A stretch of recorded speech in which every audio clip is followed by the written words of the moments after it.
Of the Stephen, அதாவது முதலாவது இரத்த சாட்சியாய் மரித்தவர் யார் சொல்லுங்க?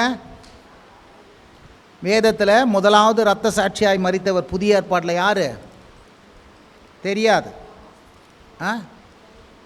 ஸ்தேவான். யார்? ஸ்தேவான். அல்லேலூயா. இந்த ஸ்தேவானை குறித்து யார் பேசுகிறா? அப்போஸ்தல நடபடிகளே பேசப்படுகிறது. சொல்லுங்கள், அப்போஸ்தல நடபடிகள பேசப்படுகிறது. இப்போ அப்போஸ்தல நடபடிகளிலிருந்து சில காரியங்களை இன்றைக்கு நாம் தியானிப்போம். இந்த வாரமும் சரி, வருகிற வாரத்தில் இந்த ஸ்தேவானை குறித்து அவன் பேசி அந்த பிரசங்கத்திலிருந்து ஒரு சில காரியங்களை குறித்து. இந்த ஸ்தேவான், இந்த ஸ்டீபன் என்கிற இந்த ஸ்தேவான் பார்த்தீங்கன்னா, அந்த காலத்தில் எருசலேம் சபையில் எல்லாருக்கும் சாப்பாடு சரியாக போடல. கிரேக்கர்களுக்கு ஒரு மாதிரி போடுறாங்க, யூதர்களுக்கு ஒரு மாதிரி போடுறாங்கன்னு அப்படி ஒரு சண்டை இஷ்யூஸ் வந்துடுச்சான். அந்த காலத்தில் சபையில் என்ன பண்ணாங்க, சபையிலே இருந்தாங்க, எங்கேயும் போகல எல்லாம். ஏன்னா வெளியே போனால் அவங்களுக்கு பெரிய உபத்திரம் காத்திருந்து சபையில் தங்கியிருந்தாங்க.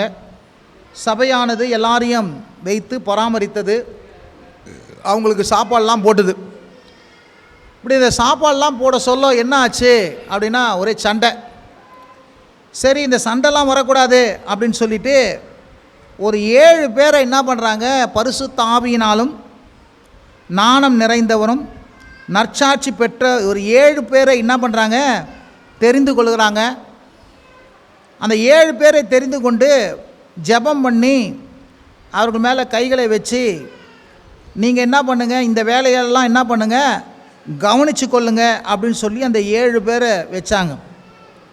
அந்த 7 பேரில் ஒருவன் தான் யார்? இந்த ஸ்தேவான். சொல்லுங்கள், இந்த 7 பேரில் ஒருவன் தான் யாருங்க? ஸ்தேவான். அப்போஸ்தலர் நடபடிகள் 6ஆம் அதிகாரம் 5ஆம் வசனம் வாசிங்க. இந்த யோசனை சபையிலோருக்கும் பிரேமா இருந்தது. அப்பொழுது விசுவாசமும் பரிசுத்த ஆவியும் நிறைந்தவனாகிய ஸ்தேவானையும் பிலிப்பையும் பிரோகோரையும் நிக்கோனரையும் தீமோனையும் பர்மோனாவையும் யூத மார்க்கத்தை மைந்தவனான அந்தியோகியா பட்டணத்தனாகிய நிக்கோலாவையும் தெரிந்து கொண்டு அவர்களை அப்போஸ்தலருக்கு முன்பாக நிறுத்தினார்கள். இவர்கள் ஜெபம் பண்ணி அவர்கள் மேல் கைகளை வைத்தார்கள். தேவ வசனம் விருத்தி அடைந்து சீசருடைய தொகை எருசலேமில் மிகவும் பெருகிற்று. போதும். ஆமென். ஹல்லேலூயா. அப்ப பாருங்க, இந்த 7 பேரை தெரிஞ்சு கொள்றாங்க. இந்த 7 பேர்ல முதலாவது வருகிறவன் யாருங்க? பரிசுத்த ஆவியினாலும் விசுவாசத்தில் நிறைந்த ஸ்தேவான். இந்த 2வது வருவன் பிலிப்பு. 7ஆம் அதிகாரத்தில் ஸ்தேவானுடைய பிரசங்கம் இருக்கிறது. 8ஆம் அதிகாரத்தில் பிலிப்பு போய் என்ன பண்ணுறான், சமரியாரில் போய் என்ன பண்ணுறான், பிரசங்கம் பண்ணுறான். இந்த 7 பேரில் 2 பேர் என்ன பண்ணுறாங்க, இவர்கள் ஊழியம் செய்கிறத போட்டுருக்குது. அதில் முதலாவது ஊழியம் செய்கிறத யாரை போட்டுக்குதுங்க? ஸ்தேவானை குறித்து போட்டுக்குது. இந்த 8ஆம் அதிகாரத்தில் பார்க்கலாம், இந்த ஸ்தேவான் விசுவாசத்திலும் வல்லமையிலும் நிறைந்தவனாய் ஜனங்களுக்குள்ளே பெரிய அற்புதங்களையும் அடையாளங்களையும் என்ன பண்ணான், செய்தான். அப்பொழுது தியாத்ரா என்னப்பட்டவர்கள், ஆலயத்தை சேர்ந்தவர்கள், சிரேனே பட்டணத்தாரும் அலெக்சாந்திரியா பட்டணத்தாரும் சிலியா நாட்டார்களும் ஆசியா தேசத்தார்களும் சிலர் எழும்பி ஸ்தேவானுடைய என்ன பண்ணார்கள், தர்க்கம் பண்ணினார்கள். என்ன நீ பேசுறதுலாம் என்ன அதை கரெக்டாக இது அப்படின்னு சொல்லி பல பேர் என்ன பண்ணுறாங்க, அவங்ககிட்ட வாக்குவாதம் பண்ணுறாங்க.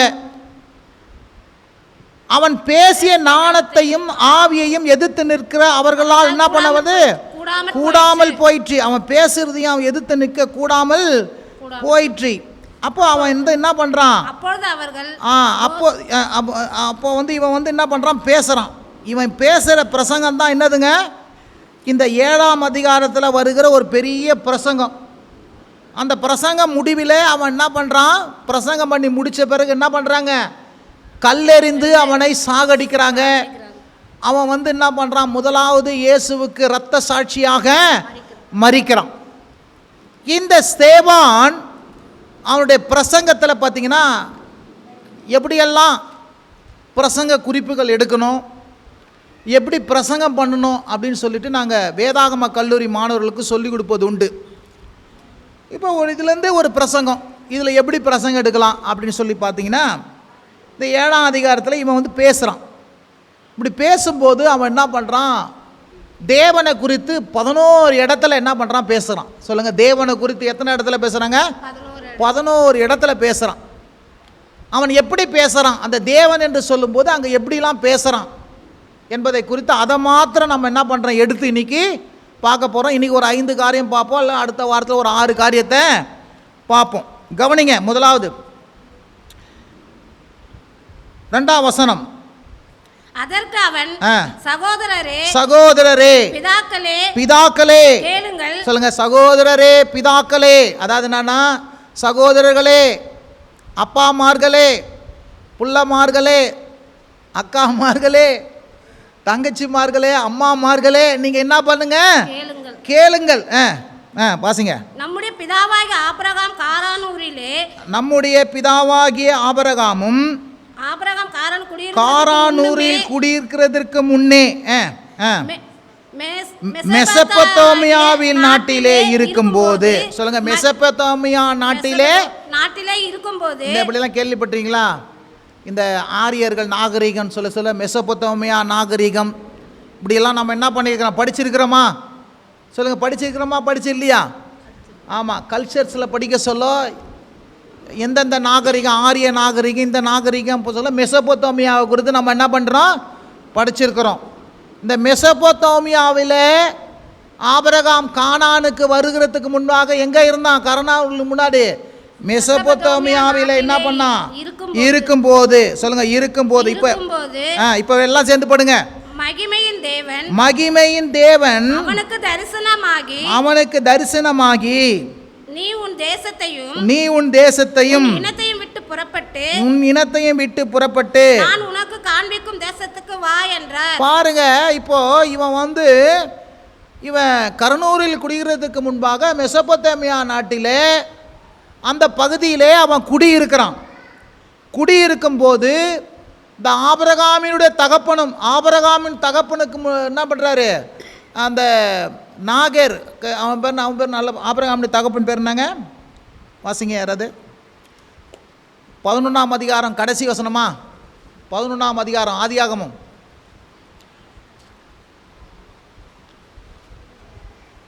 11ஆம் அதிகாரம் கடைசி வசனம் யாராவது வாசிங்க.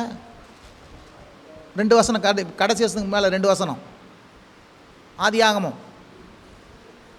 தேராகு தன் குமாரனாக ஆபிரகாம். படிங்க. தேராகு யாருங்க? ஆபிரகாமுடைய தகப்பன் பேர் யாருங்க? தேராகு. தேராகுவின் காலத்திலேயே ஆண்டவர் என்ன பண்ணுறாரு, எப்பா நீ அங்கே போ அப்படின்னு சொல்லி என்ன பண்ணுறாரு, ஆபிரகாமுக்கு சொல்கிறார். சொல்லி அங்கிருந்து புறப்பட்டு இவங்க என்ன பண்ணுறாங்க, ஆரோன் மட்டும் ஆரோன்லேயே என்ன பண்ணுறாங்க, தங்கிடுறாங்க. தேராகு மரித்த பிறகு தான் மீண்டும் என்ன பண்ணுறாரு, கர்த்தர் அவனுக்கு தரிசனமாகி, எப்பா நீ எங்கே போ, நீ கானானுக்கு போ அப்படின்னு சொல்லிட்டு என்ன பண்ணுறாரு, அவரை சொல்கிறார். ஆமென்.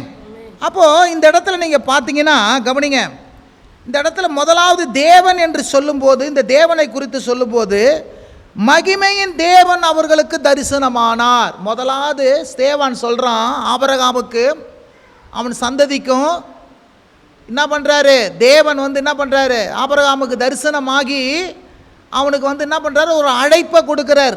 என்ன அழைப்பை கொடுக்குறார், எப்பா உன் தேசத்தையும் இனத்தையும் விட்டு என்ன பண்ணு, நான் சொல்லுகிற தேசத்துக்கு நீ போ என்று சொல்லி என்ன பண்ணுறாரு, அந்த தேவன் என்ற இடத்துல, அந்த இடத்துக்கு முன்னாடி ஒரு ப்ரிஃபிக்ஸ் போட்டிருக்குது, முன்னாடி ஒரு காரியத்தை போட்டுக்குது. என்ன போட்டிருக்குது அப்படின்னா, 7ஆம் அதிகாரம் 2ஆம் வசனம் போடுங்க. 7ஆம் அதிகாரம். அவன் சகோதரரே பிதாக்களே கேளுங்கள், நம்முடைய பிதாவாகிய ஆபிரகாம் காரானூரிலே குடியிருக்கிறதுக்கு முன்னமே மெசொப்பொத்தாமியா நாட்டிலே இருக்கும்போது மகிமையின் தேவன், எல்லாம் சொல்லுங்க, மகிமையின் தேவன் அவனுக்கு தரிசனமாகி. அப்ப முதலாவது சொல்லும்போது ஸ்தேவான் சொல்றான், ஆபிரகாமுக்கு அவனுக்கு அழைப்பு கொடுக்கும்போது தேவன் எப்படியாய் தரிசனமானார் அப்படி என்று சொல்லும்போது மகிமையின் தேவன் தரிசனமானார். தேவன் யாரு? மகிமையின் தேவன். பக்கத்தை சொல்லுங்க, மகிமையின் தேவன். தேவன் யாரு? அவர் மகிமையின் தேவன். மகிமைன்னா க்ளோரி. மகிமைன்னா என்னது? க்ளோரி. மகிமைன்னா அழகு. மகிமைன்னா என்னதுங்க? அழகு, பியூட்டி. ரொம்ப அதை பார்க்க முடியாத அளவுக்கு, வர்ணிக்க முடியாத அளவுக்கு அவருக்கு என்ன இருக்குதுங்க?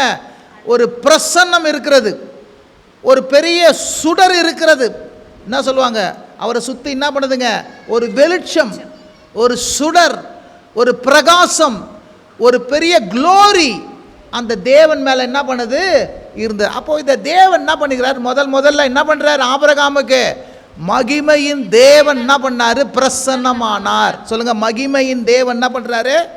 பிரசன்னமாகிறார். இருந்தா ஒரு ஆமேன் சொல்லுங்க. அப்போ நம்முடைய தேவன் யார் அப்படி என்று சொல்லும்போது அவன் சொல்றான் மகிமையின் தேவன். பக்கத்து சொல்லுங்க, மகிமையின் தேவன். ஹல்லேலூயா. இந்த தேவன் ஆபிரகாமை என்ன பண்றார்? மகிமையின் தேவன் என்ன பண்றாரு? ஆபிரகாமை அழைக்கிறாரு. சொல்லுங்க, ஆபிரகாமை என்ன பண்றாரு? அழைக்கிறாரு, தெரிந்து கொள்ளுகிறாரு. அவனுக்கு வென்று பெரிய ஒரு நோக்கத்தை வச்சிருக்கிறாரு. அவனுக்கு ஒரு திட்டத்தை வச்சிருக்கிறாரு, ஒரு தீர்மானத்தை வச்சுருக்கிறாரு. எப்பா வா, உனக்கு ஒரு பெரிய திட்டம் இருக்குது, ஒரு பெரிய எதிர்காலம் இருக்குது, ஒரு பெரிய நல்வாழ்வு இருக்குது, உனக்கு உன் சந்ததிக்கு இருக்குதுன்னு சொல்லி அந்த மகிமையின் தேவன் என்ன பண்றாரு? ஆபிரகாமுக்கு பிரசன்னமாகி தரிசனமாகி அவனை அழைக்கிறாரு. ஹல்லேலூயா. ஏன் அழைக்கிறாரு? இவர் மகிமையே அவனுக்கு தரும்படியாக, அவனை மகிமைப்படுத்தும்படியாக. இருந்த ஒரு ஆமேன் சொல்லுங்க. ஹல்லேலூயா. அதே ஆபிரகாமுக்கு செய்த அதே கர்த்தர் இன்னைக்கு நமக்கும் செய்கிறவராக இருக்கிறாரு. உங்களுக்கும் எனக்கும் இந்த ஆபிரகாமுக்கு எப்படி தரிசனமானாரோ அதே மகிமையின் தேவன் இந்த காலை வேளையில உங்களுக்கு தரிசனமாவாராக. ஹல்லேலூயா. எதற்கென்று உங்களை அழைக்கிறாரு? உங்களை மகிமைப்படுத்துவதற்கென்றே அழைக்கிறாரு. உங்களை பெரிய ஒரு க்ளோரிக்குள்ளாக கொண்டு போறதுக்கு, ஒரு மேலான இடத்துக்கு கொண்டு போறதுக்கு, ஒரு அழகான வாழ்வை தருவதற்கு, ஒரு ஆசீர்வாதமான வாழ்வை தருவதற்கு, உங்கள் எதிர்காலத்தை எவரும் எதிர்பார்க்க முடியாத சீரும் சிறப்பும் மாற்றுவதற்கென்றே இந்த மகிமையின் தேவன் ஆபிரகாமை எப்படி மகிமைப்படுத்தினாரோ இந்த காலை வேளையில உங்களையும் என்னையும் மகிமைப்படுத்தும்படியாக அவர் என்ன பண்றாரு? நம்மத்திலே பிரசன்னமாகிறவராய் இருக்கிறாரு. ஹல்லேலூயா. அவர் என்ன பண்றாரு? ஆபிரகாமை அழைத்தது போல அதே அழைப்பு தான் உங்களுக்கும் எனக்கும். இருந்தா ஒரு ஆமேன் சொல்லுங்க. கிறிஸ்து இயேசுக்குள்ள ஆபிரகாமை எப்படி அழைத்தாரோ உங்களை அழைச்சிருக்கிறாரு. ஆமென். அழைத்தவர் உண்மை உள்ளவர், அவர் அப்படியே செய்வார். உங்களுக்கு எதற்கென்று அழைத்தாரோ, என்ன செய்வேன் என்று அழைத்தாரோ, எப்படி இருப்பேன் என்று அழைத்தாரோ நிச்சயம் சொல்லும் அதை செய்வார். அழைத்தவர் உண்மை உள்ளவர், அப்படியே உங்களை என்ன பண்ணுவாரு? நடத்துவாரு. அப்படியே செய்வார். அழைத்தவர் உண்மை உள்ளவர், கடைசி வரை உங்களை நடத்துவாரு. இருந்தா ஒரு ஆமேன் சொல்லுங்க. ஆகவே சோர்ந்து போகாதீங்க, கவலைப்படாதீங்க. இந்த தேவன் உங்களை அழைக்கிறாரு. எதற்கு அழைக்கிறாரு அப்படின்னா தமது மகிமையிலே நீங்களும் பங்கு கொள்வதற்கு. அதுதான் வேதம் சொல்லுது, மகிமையின் ஐஸ்வர்யத்தின்படி உங்கள் குறையெல்லாம் கிறிஸ்து இயேசுக்குள்ள என்ன பண்ணுவாரு? நிறைவாக்குவேன்னு சொல்லியிருக்கிறாரு. ஹல்லேலூயா. பாருங்க, இந்த இவன் என்ன எரேமியா என்ன பண்றான்? தேவனுடைய மகிமையை பார்த்துட்டான். ஐயோ ஆண்டவரே, மகிமையை பார்த்தேன், நான் செத்தேன்றான். இருந்தா ஒரு ஆமேன்னு சொல்லுங்க. அவ்வளோ பெரிய மகிமை, அவ்வளோ பெரிய க்ளோரி, அழகு, அவ்வளோ பெரிய பிரகாசம், அவ்வளோ பெரிய காரியங்கள். இருந்தா ஒரு ஆமேன்னு சொல்லுங்க. நான் சொல்றேன், இன்றைக்கு கிறிஸ்து இயேசுவின் மூலமாய் தேவன் என்ன பண்றாரு? அந்த மகிமையை உங்களுக்கும் எனக்கும் தருகிறவராக இருக்கிறாரு. தேவன் மகிமை பொருந்தியவராக இருக்கிறாரு. அதனால தான் அவர் மகிமை உள்ளவர், மகத்துவம் உள்ளவர், மாட்சிமை பொருந்தியவர் என்று சொல்லி நாம் என்ன பண்ணுறோம்? அவரை ஆராதிக்கிறோம். அவர் ஆராதிக்குவதற்கும் துதிப்பதற்கும் ஸ்தோத்தரிப்பதற்கும் அவர் பாத்திரராக என்ன பண்ணுறாரு? இருக்கிறாரு. ஹல்லேலூயா. இந்த காலை வேளையில் அந்த மகிமையின் தேவன் ஆபிரகாமுக்கு எப்படி தரிசனமானாரோ நான் சொல்கிறேன், உங்களுடைய வாழ்க்கையில் அவர் தரிசனமாகி இருக்கிறாரு. ஹல்லேலூயா. நிச்சயமா ஆபிரகாமை அழைத்து அவரை எப்படி மகிமைப்படுத்தினாரோ, அவனை எப்படி பெருமைப்படுத்தினாரோ, அவனை எப்படி உயர்த்தினாரோ, அவனை எப்படி சீமானாய் மாற்றினாரோ, அவனை இஸ்ரவேல் மக்களுக்குள்ள பிரபுவாய் வைத்தீரோ, அவனுக்கு வேலைக்காரரோ வேலைக்காரிகளை எப்படி கொடுத்தாரோ, ஆடு மாடுகளை எல்லாம் கொடுத்தாரோ, வெள்ளியையும் பொன்னையும் எப்படி கொடுத்தாரோ, இந்த காலை வேளையில் நான் சொல்கிறேன், ஆபிரகாமை எப்படி மகிமைப்படுத்தினாரோ அதே போல் உங்களையும் என்னையும் மகிமைப்படுத்துவார். ஹல்லேலூயா. வேதம் சொல்லுது, அவர் தாவீதை என்ன பண்ணாரு, அவர் மகிமையினால் என்ன பண்ணாரு, கனத்தையும் மகிமையும் அவனுக்கு கொடுத்தாரு. சொல்லுங்க, கனத்தையும் மகிமையும் கொடுத்தாரு. என்ன கனம்? அவர் ராஜரீகன்ற கனத்தை கொடுத்தாரு, அவனுக்கு ஐஸ்வர்யத்தை கொடுத்தார், அவனுக்கு ஆளுகையை கொடுத்தாரு, அவனை எல்லாவற்றுக்கும் மேலா தலையா வச்சாரு. இருந்தா ஒரு ஆமேன்னு சொல்லுங்க. அதே போல தான் மகிமை என்பதுனா உயர்வு, மகிமை என்பதுனா பதவி, மகிமை என்பதுனா ஆசீர்வாதம், மகிமை என்பதுனா ஒரு செல்வம். இருந்தா ஒரு ஆமேன்னு சொல்லுங்க. ஹல்லேலூயா. லெராய் தாம்சன் சொல்றாரு, மகிமைனா என்ன தெரியுமா? வெள்ளியும் பொண்ணும் உனக்கு பெருகும். எத்தனை பேர் விசுவாசிக்கிறீங்க? மகிமை என்பது என்னதுங்க? வெள்ளியும் பொண்ணும் பெருகும். மகிமைனா என்ன பண்ணும்? பணம் உன்னை தேடி வரும். எத்தனை பேர் விசுவாசிக்கிறீங்க? பொருள் உன்னை தேடி வரும். மகிமைனா என்ன? அந்தஸ்து உன்னை தேடி வரும். மகிமை என்ன? உயர்வு உன்னை தேடி வரும். எத்தனை பேருக்கு விளங்குதுங்க? மகிமைனா என்ன? உன்னுடைய எல்லாவற்றிலும் உனக்கு உயர்வு தேடி வரும். ஆபிரகாமுக்கு எப்படி மகிமை வந்துச்சு? ஈசாக்கு எப்படி ஒரு மகிமை வந்துடுச்சு? நான் சொல்கிறேன், இந்த காலை வேலையில் மகிமைப்படுத்துவேன் என்று சொல்லணும்னா கர்த்தர் எப்படி மகிமைப்படுத்தாரு? உன்னை ஓட்டாண்டியாக வைக்கிறது இல்லை, உன்னை பெரிய ஆளாக வைக்க போகிறாரு, உன்னை உயர்ந்த இடத்துல வைக்க போகிறாரு. இருந்தால் ஒரு ஆமேன்னு சொல்லுங்கள். நான் சொல்கிறேன், இப்படிப்பட்ட ஆசீர்வாதமான வார்த்தையை விட்டுட்டு, இப்படிப்பட்ட ஜீவ வார்த்தையை விட்டுட்டு ஆண்டவர்கிட்ட கேட்குறேன், நான் எங்கேயா போவேன்? சில பேருக்கெல்லாம் என்ன தெரியுமா, எது தெரியுமா, உன்னை அடிக்கிறேன் பாரு, நீ ஒன்றுமில்லாத போயிடுவேன், கர்த்தர் உன்னை காலை ஒடிப்பார், கையை ஒடிப்பார், நீ சபையை தெரிஞ்சு கொள்ளியா, நீ நாசமாக போயிடுவ. இப்படி சாபம் விடுறவங்களுக்கு தான் நிறைய பேர் பிடிக்கும். ஏன் பாரு, அவர் பேசினா கன்னத்தில் அரைகிற மாதிரி இருக்குதுப்பா. இவங்க எப்போதும் கன்னத்தில் அரை மாதிரி பிரசங்கம் கேட்கலன்னா இவங்களுக்கு கேட்ட மாதிரியே இருக்காது. நாங்கள் வீட்டுக்கு தேடி வரோம், யாராவது ஒருத்தர் மூஞ்சா லட்சம் மாதிரி பேசுனா என்ன சொல்லுங்க? அப்பா அவன் வீட்டுக்கு போகிறதோட சும்மா இருக்கலாம்ப்பா, போனோன்னா மூஞ்சா காட்டுறான், போனோன்னா என்ன பண்ணுறான், மூஞ்சா லட்சம் மாதிரி பேசுகிறான். இவன் வீட்டுக்கெல்லாம் நம்ம போவோமா? கேட்குறீங்களே இல்லை? ஆனால் கோயிலுக்கு மட்டும் அப்படி அடித்து பேசினா தாங்க எனக்கு, ஆமாங்க நான் ரொம்ப பாவி இல்லைங்க, அப்படி அடித்து பேசினா தான் எனக்கு ஒரு மாதிரி இருக்கும். நான் சொல்கிறேன், குற்ற உணர்வு உண்டாக்குற பிரசங்கங்களை தெரிஞ்சு கொண்டா எதிர்காலம் நல்லா இருக்காது. நான் சொல்கிறேன், எப்போதுமே ஆறுதல் படுத்துக்கிற பிரசங்கம், தைரியப்படுத்துகிற பிரசங்கம், விசுவாசத்துக்குரிய காரியங்கள் நடக்கணும், அன்புக்கேற்ற காரியங்கள் நடக்கணும், நற்கிரிக்கேற்ற காரியங்கள் நடக்கணும், சத்தியத்தை அறிகிற அறிவுக்குள்ளே நடக்கணும். வந்தால் கில்ட்டி கான்சியஸ் இருக்கக்கூடாது. வந்தால் என்ன பண்ணணும்? கர்த்தர் என்னை மன்னிச்சிருக்கிறார், கர்த்தருக்கு முன்பாக நிற்க எனக்கு தகுதி இருக்கிறது, அந்த தகுதியை இயேசு ஏற்படுத்திக்கிறார் என்று சொல்லி நெஞ்சுயர்த்தி தேவன் அப்பா என்று கூப்பிடத்தானுங்கிற ஒரு பெரிய தைரியம் வருது பாருங்க. அதுதான் சரியான சபை, அதுதான் சரியான பிரசங்கம். இருந்தால் ஒரு ஆமேன் சொல்லுங்க. அல்லேலூயா. இவங்க நல்லா உற்சாகமாக போவாங்க, பிரசங்கத்தை கேட்டோன்னா அங்கேருந்து வருவாங்க. என்னங்க ஒரே டல்லாக வரீங்க? இல்லைங்க, அடே அவர் பாஸ்டர் நல்லா திட்டி பிரசங்கம் பண்ணாருங்க. என்ன திட்டி பிரசங்கம் பண்ணார்? நீ எல்லாம் ஒரு விசுவாசியா? நீ கொஞ்சம் ஒழுங்கா, நீ ரொம்ப ஒழுங்கா, உனக்கு கடவுள் என்னத்துக்கு செய்யணும்? உனக்கு ஒன்றும் செய்ய மாட்டார், போ. என்ன செய், இதை செய்யறதுக்கு, இதை கேட்கறதுக்காக காசு கொடுத்து பஸ் ஏறி போயிட்டு வரீங்க. நான் சொல்கிறேன் பாருங்க, கர்த்தர் நல்லவர், அவர் கிருபை என்றும் உள்ளது. இருந்தால் ஒரு ஆமேன் சொல்லுங்க. ஒருவரையும் நான் சொல்கிறேன் இது வரைக்கும் கண்டம் பண்ணி, ஒருவரையும் கடிந்து கொண்டு, ஒருவரையும் குற்ற உணர்வுகளை ஏற்படுத்துகிற மாதிரி பிரசங்கம் பண்ணவே மாட்டேன் நான். அதனால் ஒன்றையும் கிடையாது, தப்பு. என்ன தூக்கி நிறுத்தணும், விசுவாசத்தில் உயர்த்தணும், அன்பில் பெருக்கணும், அவனுக்குள்ள நற்கிரியை மாற்றணும், அதுதான் பிரசங்கம். இருந்தால் ஒரு ஆமேன் சொல்லுங்க. ஹல்லேலூயா. எந்த வார்த்தையை தெரிந்து கொள்ளணும்ன்றது ரொம்ப முக்கியம். வாழ்வு தருகிற ஜீவ வார்த்தையை தெரிந்து கொள்ளணும், ஆரோக்கியமான வசனத்தை தெரிந்து கொள்ளணும். இருந்தா ஒரு ஆமேன் சொல்லுங்க. அப்ப பாருங்க, இந்த காலை வேளையில முதலாவது சொல்றாரு மகிமையின் தேவன். சொல்லுங்க, பக்கம் சொல்லுங்க, மகிமையின் தேவன். அல்லேலூயா. ஆபிரகாமுக்கு எப்படி மகிமையின் தேவன் பிரசன்னமாகி அவனை அழைத்து அவனை மகிமைப்படுத்தினாரோ, இந்த காலை வேளையில சொல்ற உன்னையும் என்னையும் எத்தனை பேர் சொல்லி விசுவாசிக்கிறீங்க? கிறிஸ்து இயேசுவுக்குள்ளாக தான் அந்த மகிமையின் தேவன் ஒரு நாள் என்ன பண்றாரு? பிரசன்னமானாரு. ஆபிரகாமை அழைத்தது போல உன்னையும் என்னையும் அழைத்திருக்கிறாரு.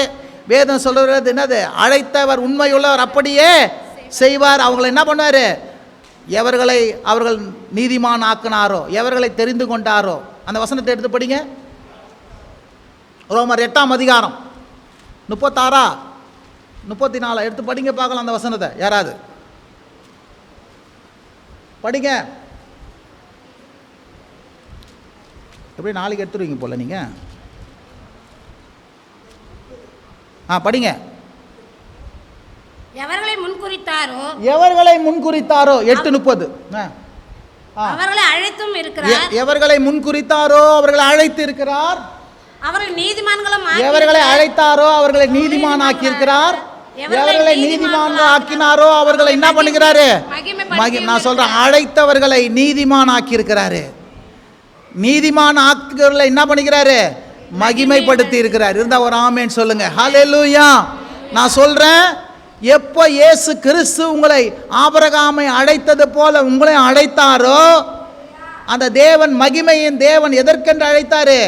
உங்களை மகிமைப்படுத்துவதற்கென்று. இருந்தா ஒரு ஆமேன் சொல்லுங்க. ஹல்லேலூயா. உங்களை லேசா விடுறதுக்கு இல்லை, இருக்கிற மாதிரியே உன்னை விட்டுறதுக்கு இல்லை, நீ இருந்த மாதிரியே உன்னை வாழ்றதுக்கு இல்லை, உன் வாழ்க்கையை எல்லா ரீதியிலும் உயர்த்துவதற்கென்றே மகிமைப்படுத்துவதற்கென்றே அந்த மகிமையின் தேவன் என்ன பண்ணிக்கிறாருங்க? பிரசன்னமாகி இருக்கிறார். இருந்தா ஒரு ஆமேன் சொல்லுங்க. எல்லாம் கரங்களை தட்டி கர்த்தர் நாமத்தை மகிமைப்படுத்துங்க. ரெண்டாவது காரியம் வாசிங்க. 6ஆம் வசனம். அந்தபடியே தேவன் அவனை நோக்கி, அப்போஸ்தலர் நடபடிகள் 6ஆம் வசனம் எல்லாம் சேர்ந்து படிங்க. அந்தபடியே தேவன் அவர்களை நோக்கி, உன் சந்ததியர் அந்நிய தேசத்திலே சஞ்சரிப்பார்கள். படிங்கம்மா. அத்தேசத்தார் அவர்களை அடிமைகளாக்கி 400 வருஷம் துன்பப்படுத்துவார்கள். அவர்களை அடிமைப்படுத்தும் ஜனத்தையோ நான் ஆக்கணைக்குட்படுத்துவேன். அதற்கு பின்பு அவர்கள் புறப்பட்டு வந்து இவ்விடத்திலே எனக்கு ஆராதனை செய்வார்கள். கவனிங்க, தேவன் அந்தபடியே தேவன் அவனை நோக்கி, உன் சந்ததியார் என்ன பண்ணுவாங்க? அந்நிய தேசத்திலே சஞ்சரிப்பார்கள். அத்தேசத்தார் அவர்களை அடிமையாக்குவார்கள். 4 வருஷம் துன்பப்படுத்துவார்கள். அவர்களை அடிமைப்படுத்தும் ஜனத்தையோ நான் ஆக்கினைக்குட்படுத்தி அதற்கு பின்பு அவர்கள் புறப்பட்டு வந்து இவ்விடத்தில் எனக்கு என்ன பண்ணுவார்கள்? ஆராதனை செய்வார்கள். இருந்தா ஒரு ஆமென் சொல்லுங்க. அப்புறம் சொல்றாரு, இந்த தேவன் இந்த இடத்த சொல்றாரு, என்ன பண்ணுவாங்களாம்? அவங்க முன்கூட்டியே அவர்களுக்கு வர பிரச்சனையை என்ன பண்றாரு? அவர்களுக்கு அறிவிக்கிறார். இந்த இஸ்ரவேல் ஜனங்களுக்கு 400 வருஷத்துக்கு முன்பாக இந்த தேவன் என்ன பண்ணுறாரு? அந்த சந்ததியாருக்கு வருகிற துன்பங்களையும் பிரச்சனைகளையும் என்ன பண்ணுறாரு? அறிவிக்கிறார். அறிவிக்கிறது மாத்திரமல்ல, அதுக்கு அடுத்ததும் சொல்கிறார், அப்படி துன்பங்களும் வேதனைகளும் பட்டாலும் கூட எந்த ஜனங்கள் உங்களை துன்பப்படுத்தினார்களோ, எந்த ஜனங்கள் உங்களை வேதனைப்படுத்தினார்களோ அவர்களை என்ன பண்ணுவேன்? நான் ஆக்கினைக்குள்ளாக படுத்தி அவர்கள் கையிலிருந்து நான் உங்களை விடுதலையாக்கி எனக்கு ஆராதனை செய்யும்படியாய் உங்களை மீண்டும் கொண்டு வந்து என்ன பண்ணுவேன்? நிறுத்துவேன். இருந்தா ஒரு ஆமேன் சொல்லுங்க. அந்தபடியே தேவன் அவனை நோக்கி, யாரை பார்த்து? தேவன் என்ன பண்றாரு? ஆபிரகாமு கிட்ட சொல்றார். இருந்தா ஒரு ஆமேன் சொல்லுங்க. ஹல்லேலூயா. நான் சொல்றேன், வேதத்தில் சொல்றது, ஆபிரகாமுக்கு தேவன் ஒன்றையும் மறைக்கவில்லை. அவர் சோதம் கோமராவை அழிக்கும் போது அவனுடைய நண்பனாகிய ஆபிரகாம் தன் சகோதரனுக்கு பிரச்சனை ஆகிட போகுதுன்னு சொல்லிட்டு அவனுக்கு மறைக்காமல் எல்லாவற்றையும் வெளிப்படுத்தினாரு. அதே போல் நான் உங்களுக்கு சொல்லுகிறேன், ஒருவேளை உங்கள் சந்ததியார், உங்கள் பிள்ளைகள், உங்கள் எதிர்காலங்கள் ஏதாவது ஒரு ஆபத்து, ஏதாவது ஒரு துன்பம், ஏதாவது ஒரு வேதனை இருக்கும் என்றாலும் கர்த்தர் அதை எல்லாவற்றையும், மறைபொருளை எல்லாவற்றையும் உங்களுக்கு என்ன பண்ணுவார்? வெளிப்படுத்துவார். இருந்தால் ஒரு ஆமேன்னு சொல்லுங்க. ஒரு பிரச்சனை வருதுன்னா எல்லாவற்றுக்கும் முன்பாக என்ன பண்ணுவார்? எல்லாவற்றையும் வெளிப்படுத்துவார். எத்தனை பேருக்கு விளங்குதுங்க? சில நேரத்தில் சில பேர் வெளிப்படுத்தணும்னா பயந்துருவாங்க. சொல்லுங்க, வெளிப்படுத்தணும்னா எதுக்கு வெளிப்படுத்துறாரு? பிரச்சனை வருதுன்னு. எப்பா நீ ஜாக்கிரதையாக இருந்துக்கோ, நல்லா ஜெபம் பண்ணு, அந்த பிரச்சனையிலேருந்து வெளியே வரத்துக்கு என்ன பண்ணு? விசுவாசத்தோடு என்ன பண்ணு? எதிர்த்து நில்லு, அவைகளை மேற்கொள்வதற்கு கிருபையை பெற்றுக்கோ அப்படின்னு சொல்லி முன்கூட்டியே என்ன பண்ணுறாரு பாருங்க. பஞ்சகாலம் வருகிறது. பஞ்சகாலத்து வருவதற்கு முன்பாக இவனுக்கு என்ன பண்ணுறாரு? யோசேப்புக்கு பஞ்சகாலத்துக்கு முன்பாக என்ன பண்ணுறாரு? ஒரு காரியத்தை வெளிப்படுத்துகிறார். எத்தனை பேருக்கு விளங்குது நான் சொல்கிறது? ஏன்? பஞ்சத்திலிருந்து தேசத்தை காத்து கொள்ள வேண்டும் என்பதற்காகவே என்ன பண்ணுறாரு? வெளிப்படுத்துகிறார். இருந்தால் ஒரு ஆமேன்னு சொல்லுங்க. பாருங்க, பொல்லாங்கின் நாள் இருக்குது, தீங்கு நாளுன்னு ஒன்று இருக்கிறது. அந்த பொல்லாங்கு நாளும் தீங்கு நாளும் நம்ம மறைந்து கொள்ள வேண்டும், அதற்கு தப்பித்து கொள்ள வேண்டும். இருந்தால் ஒரு ஆமேன்னு சொல்லுங்க. அதே போல ஏதோ ஒரு காரியத்தினால, ஏதோ ஒரு காரியங்கள் முன்கூட்டியே ஒரு பொல்லாப்பு வருகிறதா, பிரச்சனை வருகிறதா, துன்பம் வருகிறதா இருந்தாலும் கூட தேவன் எல்லாவற்றையும் உனக்கு முன்கூட்டியே என்ன பண்ணுவார்? வெளிப்படுத்துவார். எத்தனை பேர் வேணும்? நிறைய பேரும் சொல்லுவாங்க, பாஸ்டர் தூங்கிட்டே இருந்தேன், நான் ஹாஸ்பிட்டல் போகிற மாதிரி என்னை தூக்கின்னு போகிற மாதிரி கனவு கண்டேன். சில பேர் தூங்கிட்டே இருந்தேன் பாஸ்டர், இப்படி என் பையன் இப்படி ஆகிட்ட மாதிரி நான் கனவு கண்டேன் பாஸ்டர், இதுக்காக ஜெபம் பண்ணுங்க. சரிங்க, பரவாயில்ல, பயப்படாதீங்க, சத்துருவை கடிஞ்சு கொள்ளுங்க. கர்த்தர் அந்த தீமையிலிருந்து உங்களை விலக்கி என்ன பண்ணுவார்? பாதுகாப்பார். எதற்கு? ஒரு எச்சரிக்கை. எதற்கு? ஒரு ஜாக்கிரதை. இருந்தால் ஒரு ஆமேன்னு சொல்லுங்கள். எதிர்காலத்தை முன்னிட்டு அந்த அந்த அந்த அப்படிப்பட்ட காலத்தை கடக்குவதற்கு கர்த்தர் நமக்கு என்ன பண்ணுறார்? கிருபை செய்கிறவராக இருக்கிறார். அப்படின்னா என்ன பண்ணுங்க? மறைபொருளை எல்லாம் தேவன் வெளிப்படுத்துவார். உன் எதிர்காலத்தில் காணப்படுகிற எல்லாம், உனக்கானாலும் பிள்ளைகளுக்கானாலும் உன் சந்ததிக்கானாலும் என்ன பிரச்சனை ஆனாலும் எல்லாவற்றையும் கர்த்தர் என்ன பண்ணுவார்? மறைபொருள் எல்லாம் என்ன பண்ணுவார்? காண்பிப்பார். காண்பிக்கிறது மாத்திரமல்ல, அது எதனால் பிரச்சனையை வருதோ நீ ஜெபிக்கும் போது கொண்டு வரும்போது அந்த இடத்துல சொல்லுவார், அந்த எந்த பிரச்சனை யாரால் வருதோ, எதனால் வருதோ அவர்களுக்கு என்ன பண்ணுறாரு? கர்த்தர் எதிர்த்து நின்று யுத்தம் செய்து அவர்களை ஆக்கினைக்குள்ளாக என்ன பண்ணுறாரு? மாத்துறாரு. இருந்தால் ஒரு ஆமேன்னு சொல்லுங்க. ஹல்லேலூயா. இந்த இடத்துல பண்ண உன்னை பழித்தோரே என்ன பண்ணுது? பழிக்கப்படுவான். உன்னை நிந்திக்கோர் மேலே லட்சை என்ன பண்ணுது? மூடினது என்று சொல்லி வாசிக்கிறோமே. அதே போல் நான் சொல்கிறேன் பாருங்க, என்னெல்லாம் 1000 பிரச்சனைகள், 1000 போராட்டங்கள், 1000 துன்பங்கள் வந்தாலும் கூட நான் சொல்கிறேன், கர்த்தர் உனக்கு துணையாக இருப்பார். அப்படிப்பட்ட தீயில் நடந்தாலும் தண்ணீரில் நடந்தாலும் நீ வெந்து போக மாட்ட, நீ அழிந்து போகவே மாட்ட. துன்பத்தில் நடந்தாலும் வியாதியில் நடந்தாலும் நீ சோர்ந்து போகவே மாட்ட. எல்லாவற்றிலிருந்து கர்த்தர் உன்னை விடுவிக்க என்ன பண்ணுறாரு? வல்லவராக இருக்கிறாரு. இருந்தால் ஒரு ஆமேன்னு சொல்லுங்கள். இப்படிப்பட்ட நேரத்தில் நம்ம என்ன பண்ணோம்? நல்லா அந்த இடத்த சொல்லுது, அவர்களை கொண்டு வந்து நான் என்ன பண்ணுவேன்? அந்த பிரச்சனையிலேருந்து விடுதலையாக்கி ஒரு நாள் கொண்டு வருவேன். அந்த எந்த ஜனங்களினால் அவருக்கு பிரச்சனை வந்ததோ அந்த ஜனங்களை ஆக்கினைக்குள்ளாக படுத்துவேன். அந்த ஜனங்களுக்கு யுத்தம் பண்ணுவேன். அந்த ஜனங்களுக்கு நீதியை செய்வேன். அந்த ஜனங்களுக்கு நியாயத்தை செய்வேன், நியாயத்தீர்ப்பை செய்வேன். ஆனால் உன்னை என்ன பண்ணுவேன்? அதுலேருந்து வெளியே கொண்டு வருவேன். இருந்தால் ஒரு ஆமேன் சொல்லுங்க. வெளியே கொண்டு வந்து அவர்கள் என்னை ஆராதனை செய்யும்படியாக என்ன பண்ணுவேன்? மாற்றுவேன். பிரச்சனையை மட்டும் சொல்லலைங்க, பிரச்சனையிலேருந்து எப்படி வெளியே வந்து எப்படி ஆராதிப்பீங்க, உன்னை பிரச்சனைக்கு உண்டாக்குற மக்களை நான் என்ன செய்வேன், எல்லாத்தையும் தான் சொல்கிறாரு. இருந்தால் ஒரு ஆமேன்னு சொல்லுங்க. ஹல்லேலூயா. வெறும் பிரச்சனையை மாத்திரம் சொல்லுங்க, பிரச்சனைக்கான சொல்யூஷனை சொல்கிறார். பிரச்சனையினால நீ விடுதலை ஆகுறதை குறித்து சொல்லுகிறார். இருந்தால் ஒரு ஆமேன்னு சொல்லுங்க. அப்போ இந்த தேவன் யார்? இந்த தேவன் யார்? அவரை போல மறைபொருளை வெளிப்படுத்துகிற வேறு ஒருவரும் இல்லை. இருந்தால் ஒரு ஆமேன்னு சொல்லுங்க. உன்னுடைய வாழ்வில் ஏதாவது ஒரு காரியத்தினால தீங்கும் பொல்லாப்பும் நாசம் மோசமும் என்ன வந்தாலும் கூட அவை எல்லாவற்றையும் மறைபொருளை கர்த்தர் வெளிப்படுத்துவார். நீ அதுக்காக போய் என்ன பண்ண தேவையில்ல, ஒரு எலிக்கிட்டேயோ ஒரு கிளிக்கிட்டேயோ போய் கையை நீட்ட தேவையில்லை, இல்லை ஒரு தோசைக்காரங்கிட்ட போக தேவையில்ல, ஒரு நாள் கேட்க தேவையில்ல, ஒரு நட்சத்திரத்தை பார்க்க தேவையில்ல. கர்த்தரே மறைபொருளை வெளிப்படுத்துகிறவர். ஹல்லேலூயா. அவரே உனக்கு ஆலோசனை கர்த்தராக இருப்பார். இல்லைங்க உடனே இந்த மாதிரிலாம் இருக்குது, நான் என்ன பரிகாரம் செய்யணும், என்ன பாவம் செஞ்சோன்னு தெரில, பரிகாரத்துக்கு என்னென்ன பண்ணலாம் அதை யோசிக்கிறீங்க. நான் சொல்கிறேன், தாவீது சொல்கிறேன், நான் பிரச்சனை ஆச்சு, நான் கர்த்தர்கிட்டே விழம்பா, நான் கர்த்தர்கிட்டே சரணாகதி ஆகிறேன், அவர் தான் எனக்கு என்ன பண்ணுவார், இவையிலிருந்து நீக்கலாக்கி விடுவிக்க வல்லவரா